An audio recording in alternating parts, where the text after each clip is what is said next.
And ito, unahin natin mga kababayan, no?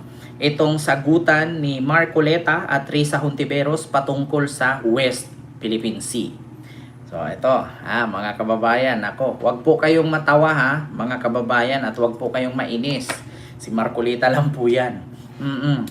Ayan, so ngayon, mga kababayan, itong palusot ni Marcoleta, patungkol ito sa West Philippine Sea, na bakit daw init na init ang mga Pilipino, lalong-lalo na itong mga ibang kapwa niya senador, patungkol sa pananakop ng China sa West Philippine Sea, samantalang ito daw Vietnam, mas marami daw ang kiniklaim.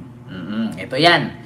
Mga kababayan, pakinggan natin Naku, mamaya, mababara na naman natin itong si Marcoleta. Ito po pakinggan ninyo. Ito po. Hindi naman tayo wina-water cannon ng Vietnam. Tulad ng China. Vietnam has 22 features claimed in the South China Sea. China is only 8. Mas marami siyang hawak na features sa South China Sea kesa sa China. Bakit parang lumilitaw? Palagi na lang China ang ating nakakalaban. Yes, Your Honor, that would be one of my primary objectives when I am in Vietnam, to ascertain how this relationship between Vietnam and China has been able to allow them to have that relationship without being publicly aggressive against each other. Gusto kong makiisa dun sa nabubuong pagkakasundo ng colleague ko si Senator Marcoleta at si Ambassador Fernandez na meron talaga tayong matututunan sa kung paano ini-engage ng Vietnam ang China. Exciting po, hindi lang siya, pati Indonesia, Brunei, pero particularly Vietnam dahil alam po natin, naobserbahan po natin na kahit may dispute sila, tuloy-tuloy yung, of course, yung trade, tuloy-tuloy pati yung defense relations, pati nga yung intelligence exchange. Pero gusto ko lang ma-appreciate na syempre naman, hindi naman tayo wina-water cannon ng Vietnam. Hindi tulad ng China. Nung binangga nung isang Chinese vessel, yung Gemver fishing vessel, mga Vietnamese ang nag-rescue sa kanila dahil iniwan yung kapitan at yung crew ng Gemver sa dagat. And yung ganong mga insidente, lumabas kahit dito sa bagong pelikula ni Direk Baby Ruth Villarama, yung food delivery, na sana napanood din ng DFA at sana maipakita sa ating mga kababayan. May conversation doon nung patapos na yung documentary. Hinahanap pa ng mga mangingisda, yung ilang mga kapwa mangingisda nila na nawala sa dagat. May conversation sila na, naku sana, nadatnan sila ng mga Vietnamese na bangka kasi siguradong i-rescue sila. Hindi daw tulad kung yung Chinese vessel ang dumaan sa kanila, iiwanan din sila sa dagat tulad ng ginawa sa Gemver. Hindi naman tayo wina-water cannon ng Vietnam. Hindi tulad ng China. So ngayon mga kababayan, ganito po yung sagutan ni Marcoleta at ni Risa Hontiveros. Kasi ganito yan. Ito daw Vietnam, napakarami po na kiniklaim na island dyan sa West Philippine Sea. Pero narinig nyo ang sabi ni Marcoleta, South China Sea. Never niyang binibigkas ang West Philippine Sea.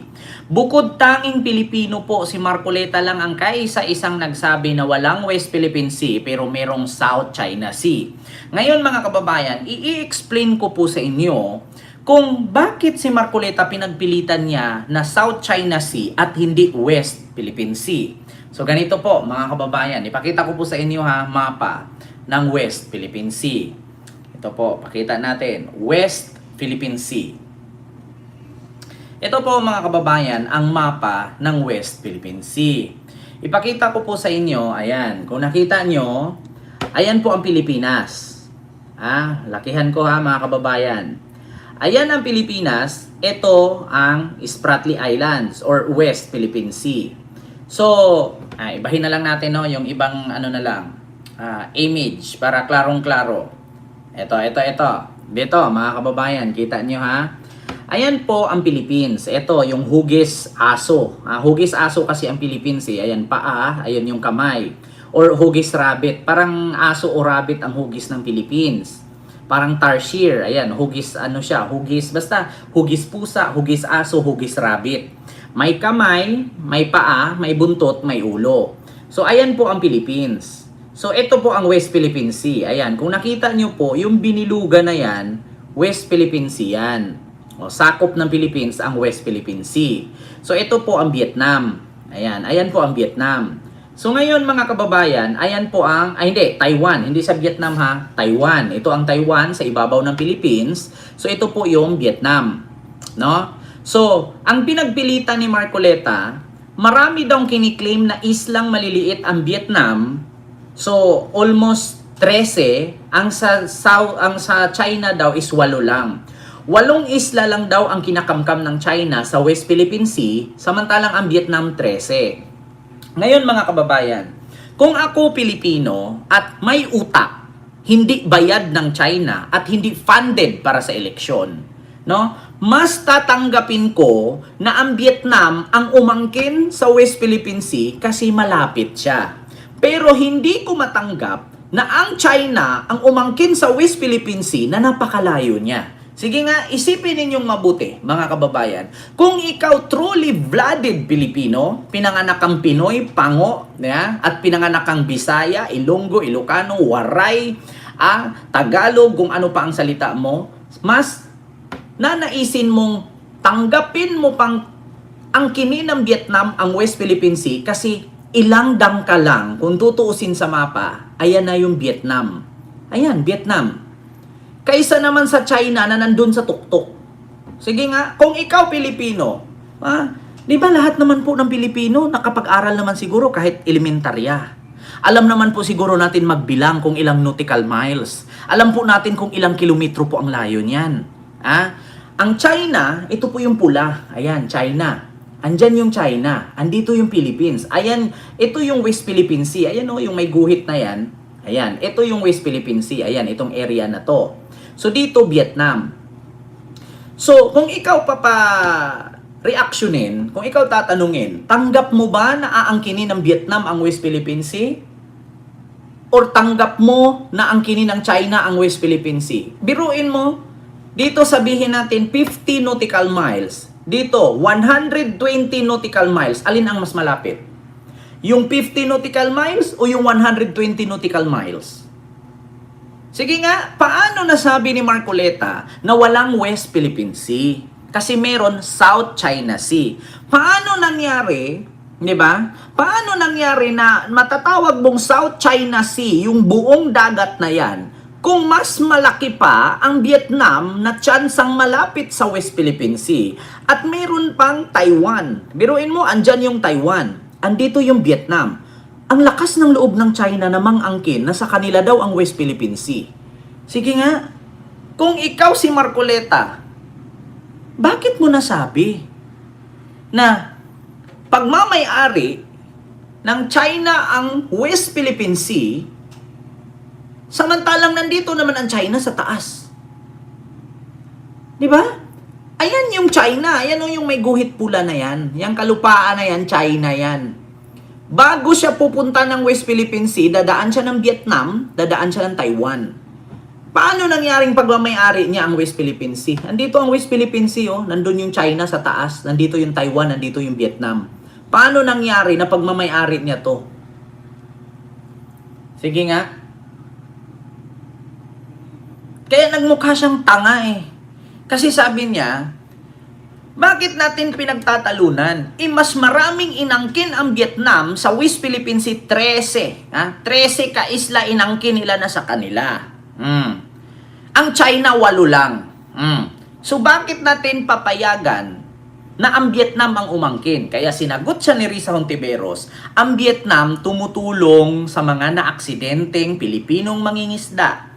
Mga taga Brunei na mangingisda, mga Indonesian na mga nangingisda, at mga taga Taiwan na nangingisda, tumulong sila. Pero ever since, ang mga Chinese Coast Guard, never yan tumulong sa mga nalulunod. Kasi sila pa yung gagawa ng rason para malunod yung mga nangingisda. Una, ang dahilan po, binubomba nila ng water cannon. 'Di ba? Biruin mo, wala daw West Philippine Sea pero merong South China Sea. Ulitin ko pakinggan yung sinasabi ni Marcoleta. Lahat ng binibigkas niya, South China Sea, walang West Philippine Sea. Hindi naman tayo wina-water cannon ng Vietnam.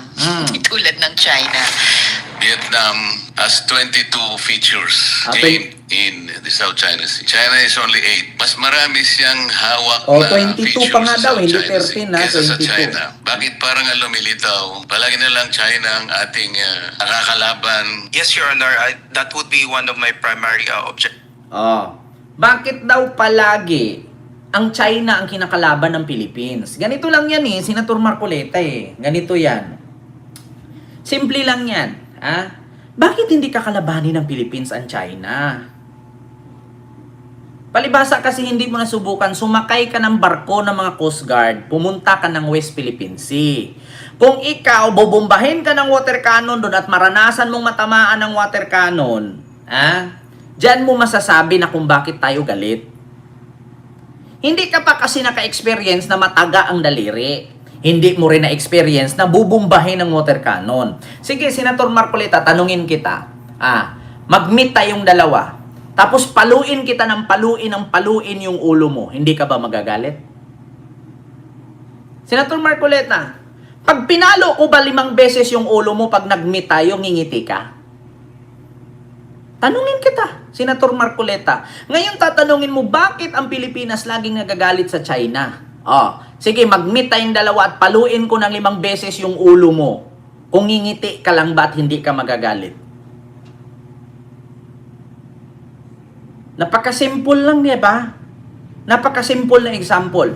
Magbitbit ako ng martilyo. Yung ginagamit ng husgado, ng judge, yung kahoy na martilyo. Paluin ko 5 beses yung ulo mo, mag-meet tayo. Tignan natin kung hindi ka ba ngingiti. Kung hindi ka ba magagalit. Ganon ang pakiramdam ng mga Coast Guard na habang nagpapatrolya sila at maghatid ng mga pagkain, binubomba ng water cannon. Sige nga, Senator Marcoleta. Subukan mong sumama kay Tariela pumunta ng West Philippine Sea. Pag binomba ka ng water cannon, tapos mag-live ka dun, mag-video ka. Sabihin mo, binomba kami ng water cannon. I'm happy. Happy? Gaganon ka. Tignan natin kung anong mangyari sa'yo pag nabomba ka ng water cannon at nalunod yung sinakyan mong barko at nalipad ka natamaan ka ng malakas na tubig. Di ba? Bumaliktad ka doon. Di ba? Tignan natin kung anong hitsura mo at sasabihin mong I'm happy because China is bombahing. Bombahing water cannon to me.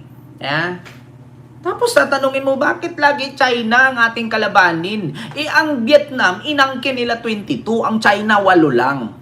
Kaya nga sinagot ni Risa Hontiveros, ang China namumomba ng water cannon. Ang Vietnam, sumagip ng mga nalulunod na mangingisda. So bakit ka magagalit sa sumagip?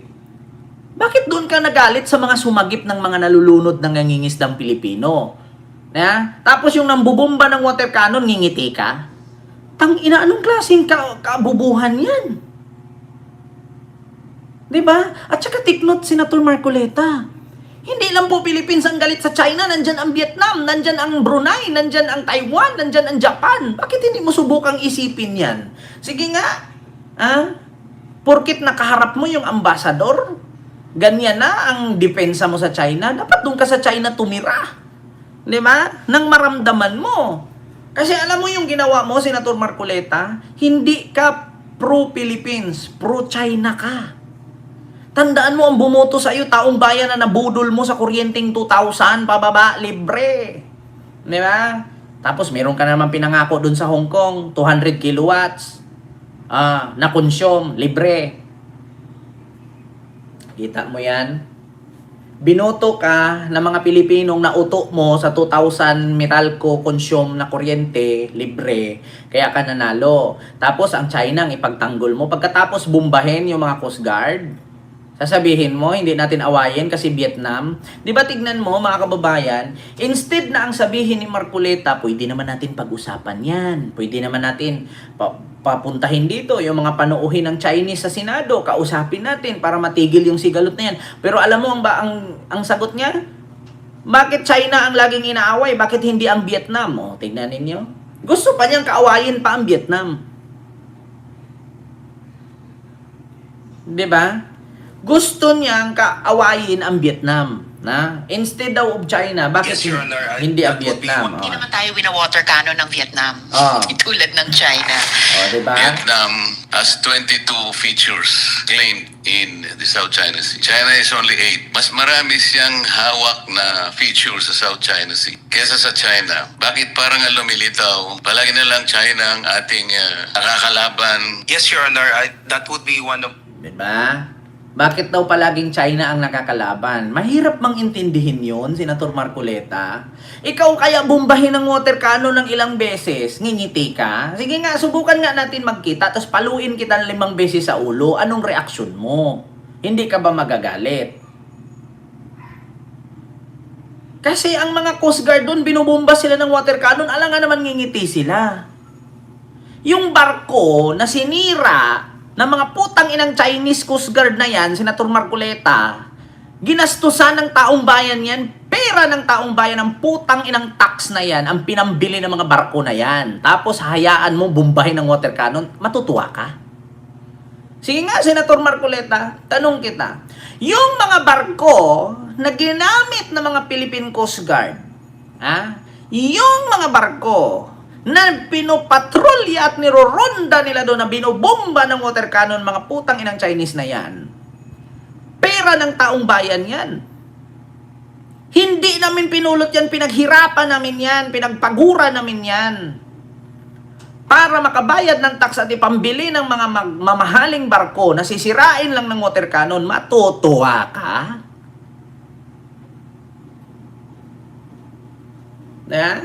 Matutuwa ka, Senator Marcoleta? Yung tax na pinaghirapan ng mga OFW, pinaghirapan ng mga nagtitinda sa palengke, yung mga nagtatrabaho ng mga call center nagpupuyat, yung mga nagtatrabaho sa fast food na ilang oras nagkapaso-paso, na nalabulok yung kamay sa kakahugas na mga kinakainan ng mga customer, yung mga OFW na hinulog na yung iba sa bintana, pinambili ng barko ng Philippine Coast Guard. Tapos bubumbahin lang ng China, tapos sisirain, matutuwa ka?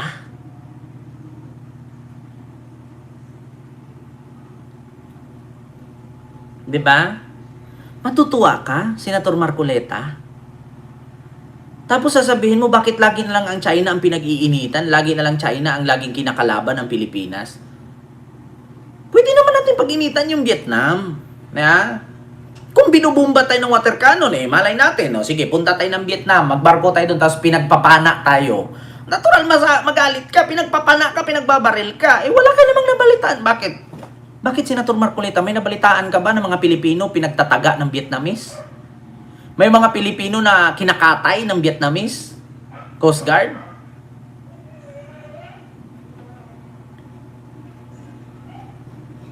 Diba?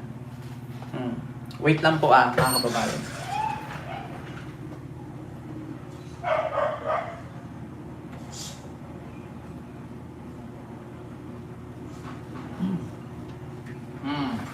Kaya yun ang tanong ko.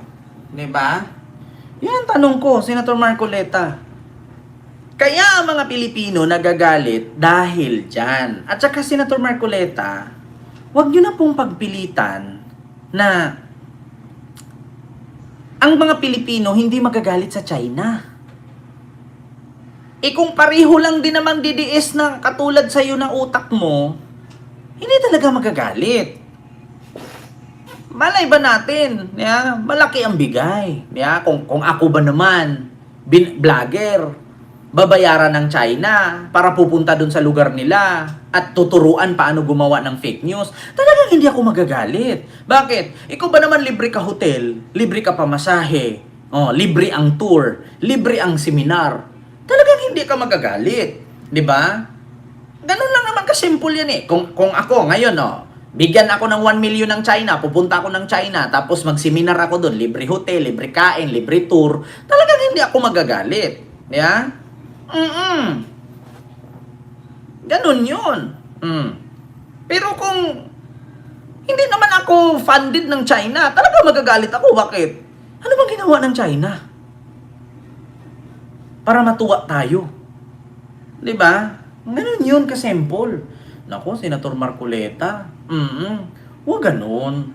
May karapatan po magalit, ang mga Pilipino at ang Pilipinas sa China. Sabi nga ni Risa Hontiveros, ulitin ko, ang Vietnam, walang karapatan magalit ang Pinoy doon kasi kahit angkinin ng Vietnam ang West Philippine Sea, hindi naman sila nagtayo ng mga doon, mga infrastructure. Bakit? May nakita ka bang ang Vietnam nagtayo doon ng naval base? May nakita ka bang military equipment na tinayo doon? Kasi ang pagkakalam ko, lahat ng mga tinayo doon, ng mga military base, naval base, China lang ang nagtayo. Pero ever since wala akong nabalitaan na ang Vietnam nagtayo ng mga building doon sa West Philippine Sea. Bakit? Sa Baho de Masinloc, meron ba? Sa Spratly Islands, meron bang tinayo ang mga Vietnamese? Wala! At higit sa lahat, yung mga Pilipino, kapag dumaan dyan sa West Philippine Sea, hindi binubomba ng water cannon ng mga Vietnamese. Kaya wala tayong rason, no? At dahilan na para awayin natin sila. Pero ang China, binubomba ang mga Coast Guard, na, ni minsan nga, Senator Marcoleta, wala kang reaction doon sa daliri ng Coast Guard na Filipino Coast Guard. Tinaga ng Chinese Coast Guard, may reaction ba kayo? Yung mga rubber boat na binutas nila, may reaction kayo? Iniutot nga, wala kayo eh. Diba? Maskin bulong nga, wala kayong sinabi eh. Pero nung nakulong si Kibuloy, putang una, pati si Sara naglabas ng statement, si Digong, si Baste. Pero yung mga Pilipino Coast Guard tinaga ang daliri, wala kay reaksyon. 'Di ba?